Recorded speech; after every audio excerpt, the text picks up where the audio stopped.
Halo, kembali lagi di Ruang Ngobrol. Halo teman-teman. Alhamdulillah. Habis makan, Bu? Ya. Kali ini kita akan membahas Asadora. Asadora. Asadora ini tidak terbit di Indonesia atau belum, kita nggak ngerti kapan terbit. Yang jelas ini aku beli yang Face Media kayak gini secara fisik. Per konten ini dibuat, aku baru beli 6 volume. Kalau nggak salah 7 volume. Oh, 7 volume ini. Dan saat ini di pasaran sudah ada volume yang ke-8. Lalu komiknya masih hiatus seingatku. Nggak tahu kalau pas konten ini dirilis udah apa namanya rilis lagi atau belum. Kalau info yang aku googling tadi, volume 8 itu rilisnya akhir tahun kemarin 2024 dan volume berikutnya 9 itu rilisnya akhir tahun 2025. Sabar ya. Tapi memang Naoki Urasawa itu gitu, dia tuh sering ngambil hiatus. Nah ini karya terbaru Naoki Urasawa yang masih ongoing. Teman-teman yang udah nonton konten-konten Ruang Ngobrol pasti udah ongoing sejak tahun berapa? 2019. Setelah Billy Bat, karyanya setelah Billy Bat. Billy Bat itu 20 volume kalau nggak salah, ingat 20 volume. Ya. Kalau ini masih belum tahu. Sepertinya akan panjang sekali sebenarnya. Nah, kenapa akan panjang? Nanti prediksinya ya mungkin. Obrolannya nanti juga akan mengarah sana kenapa panjang. Gitu. Nah, premisnya gimana, Jo? Oke, tadi kan kita ngomong ya, kenapa bisa panjang? Karena cover pertamanya ini, jadi ciri khas covernya Asadora ini adalah menunjukkan Asa di rentang umur yang berbeda-beda. Ada ini Asa yang masih umur 9 apa? Oh ya, nama karakternya Asadora. Asa Asada. Asada.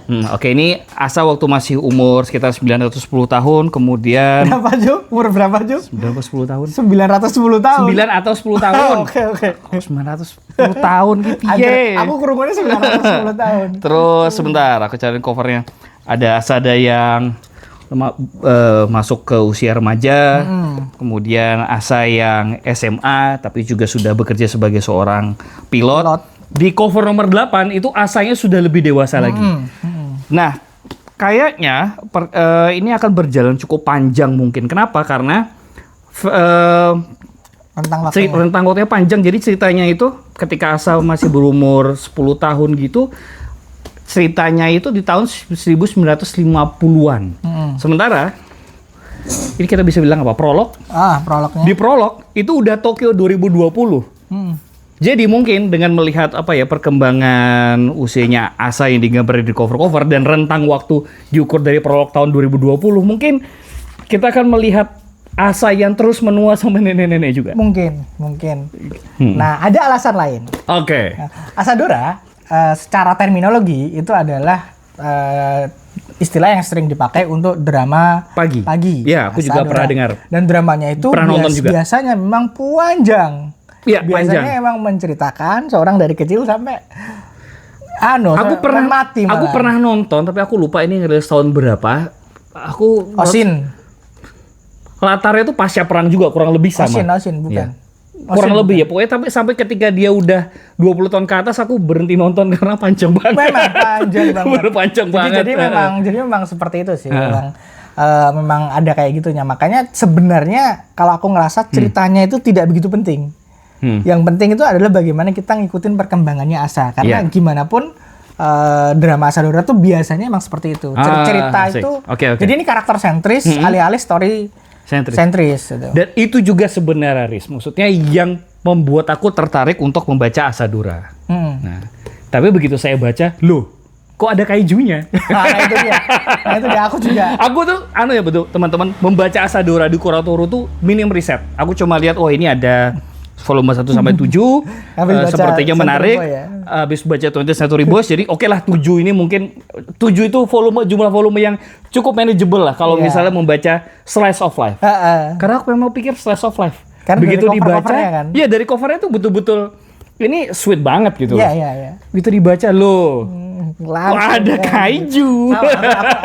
Aku dulu juga nggak mau ngimpor sebenarnya. Sebenarnya ini tuh gerbangku akhirnya ngimpor banyak komik komik impor. Karena aku awalnya memang males beli komik impor. Cuman di satu grup tuh grup culture komik di Discord ada yang ngepost halaman pertamanya yaitu ada kaijunya. Iya, nggak ada kaiju. prolog itu cuma siluet dan di akhirnya itu cuma ada jejak kaki doang. Nah, makanya aku langsung beli volume 1, 2. Pada saat itu aku langsung beli. Dan apa ya, sesuai dugaan, capek bacanya. Iya. Karena aku expect-nya setelah baca karya-karya sensei yang lain yang emang suspend banget, ini tuh berasa slow burn-nya kebangetan. Iya, kebangetan, tapi sampai saat ini aku pribadi ya, mungkin kamu juga ya, kita nggak bisa bilang ini slow burn yang tidak menghasilkan apa-apa karena ya belum selesai juga nih. masih panjang dan masih panjang perjalanan. Nih, sorry tak potong ya, ini salah satu yang menurutku ada slow burn dan sampai titik ini aku merasa ini sebenarnya relevan nggak sih dimasukin, karena gak ada hubungannya dengan dengan plot utama. Itu adalah cerita temennya itu yang pengen ngidol dan ketemu agensi. Itu kan tidak bersinggungan sama sekali dengan serangan monster yang mau mengacaukan Olimpiade kan. Ternyata itu kayak, lah ini selesai begitu saja tanpa ada hubungannya. Nah, tapi apakah kedepannya akan kemana, nggak tahu. Dan ada cerita temannya juga yang sedang struggling untuk ikut Olimpiade musim panas di Meksiko kayak gitu. Berlawanan dengan gaya cerita Naoki Urasawa di Monster, di 20th Century Boy, di Pluto, dan di Billy Bat, berlawanan dengan itu, yang mana biasanya flashback depan belakang, muter. Ini lurus, cenderung lurus. Karena logika Asadora logikanya adalah kita ngikutin kehidupannya Asa dari kecil sampai mungkin meninggal, mungkin meninggal. Makanya aku fresh in a way, lebih capek tapi nggak pusing. Iya, nggak pusing sih, lurus aja. Karakternya juga nggak banyak. Dan dibacanya jadi lebih enak. Maksudku kita jadi bukan nggak terlalu menunggu volume selanjutnya, cuman nggak sampai patah arang nunggunya. Ya. Dibandingkan kalau kita baca komik-komiknya yang lain yang itu kamu yang lebih ngalami ya. Iya aku baca sih, cuma kan maraton, ya. Sudah aku datang ke Kenal Daris, datang ke Kuratoro itu kan sudah selesai. Iya, aku tuh beneran anjrit. Monster, Pluto sama ngikutin 20th Century Boys berapa tahun dulu? Berapa tahun? 10 tahun. Nggak sampai. Nggak nyampe ya? 2005 sampai 2000, mungkin 7 tahun lah, 7 tahun. Lumayan juga tuh ya. Lumayan. Monster aku sampai tamat langsung. 20th Century Boy, Pluto, sama Billy Bat itu beneran ngikutin. Iya.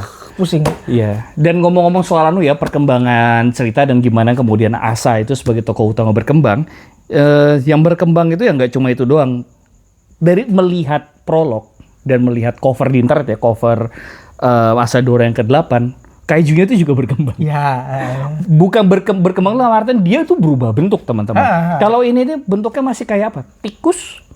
Gak jelas bentuknya, kayak kalau berdiri gini tuh kayak tikus gitu loh. Cuma di cover 2000 di cover yang volume 8 itu badan torso ke bawah tuh udah kayak manusia. Iya. Di prolog kayak itu udah tegap lagi dan ada tanduknya. Makanya kita jadi misterinya cuma di situ sebenarnya. Iya. Misterinya cuman ini kaiju apa? Di 2020 tuh nanti gimana? Benar. Itu misterinya cuman itu. Cuman itu aja. Di luar itu tuh kita cuman ngidupin kehidupan Asa dari volume 1 yang mana dia terkena bencana, kemudian dia harus survive sendirian, menghidupi adiknya dan dapat keahlian untuk kemudian menjadi seorang pilot. Lalu bagaimana dia tuh kayak nggak ada konflik hidupnya. Iya sih. Tapi dia terpaksa terlibat ke dalam konflik karena keadaan. Tidak ada orang lain yang bisa. Orang lain yang lebih jago dari dia banyak. Tapi kondisinya yang ngelihat kaiju cuma dia. Iya, karena ada elemen confidentiality. Benar. Gitu. Itu yang salah satu misteri yang menarik juga di sini, karena gimana caranya mereka bisa menghadapi masalah yang literally gede banget. Kaiju, tapi itu tidak ketahuan publik. Benar. Itu menarik sih, menarik. Buatku hal menarik lainnya sih, ini tipis-tipis sih teman-teman dari Asadora ini belajar sejarah, karena banyak istilahnya momen-momen kecil aja sih dari Jepang pasca Perang Dunia Kedua yang kalau kalian googling tuh itu lumayan menambah pengetahuan lah soal Olimpiade, soal kok kalian juga mungkin ketika baca ini bertanya-tanya kenapa militernya Jepang tidak berani bertindak, kenapa nggak mengerahkan kapal perang, pesawat tempur segala macam, itu juga dibahas. Ada faktor-faktor historis yang menarik juga dibahas di sini. Makanya bacanya memang capek. tapi bukan yang memusingkan. Nggak memusingkan. Jadi lempeng-lempeng aja. Senang sih aku. Aku termasuk yang menunggu, cuman volume 8 ini aku memang kelewat. Iya. Sekarang udah mahal. Jadi ya karena dolar naik sih, maksudnya itu ya. Tapi serius, makanya aku investasi ini dijual berapa? Kurs dolar naik loh. Nanti deh. Lagi banyak keperluan lain. Iya. Oke, apa lagi? Itu aja sih ya. Toh kita juga ngikutinnya benar. Kita santai lah ya. Belum. Mungkin kalau udah tamat, entah berapa tahun lagi, kalau masih berteman sama Jojo, kalau Ruang Ngobrol masih ada, nanti insya Allah kita akan. Kalau ceritanya juga lanjut, mengingat mangaka, kita juga tahu mangaka lain yang tutup usia karena. Bener, kalau itu ya kayak gitu. Kalau Naoki Sensei kan emang cenderung masih muda kan, dan beliau nggak sakit-sakitan, jadi. Semoga umurnya cukup cuma kita juga lanjut. Oke, thank you. Yep. Terima kasih sudah nonton. Sampai ketemu lagi di konten Ruang Ngobrol selanjutnya. Dah.